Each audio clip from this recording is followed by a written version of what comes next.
In this video, we will explore how to use words to describe probability. The numbers on a number cube are 1, 2, 3, 4, 5, and 6. Which word best describes the likelihood of each event? So the first one says rolling an 8. Rolling an 8 is going to be 0 options out of 6. So when we look at that as a probability, 0 out of 6 is equal to 0%. So we're going to say that is impossible. The next one says rolling a number less than 3. The numbers that are less than 3 are 1 and 2. So that is a 2 out of 6 option, or 1/3. And 1/3 is equal to 33%. 33% is closest to unlikely, so we will use the word unlikely to describe it.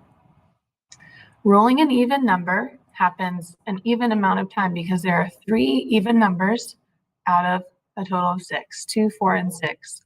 So that means my fraction would reduce to 1/2, which is equivalent to 50%. So this one is equally likely or unlikely.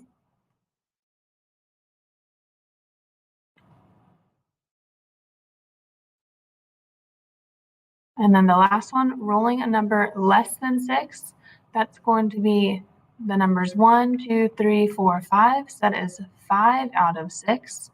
5 out of 6, if you look at your calculator, is about 83%.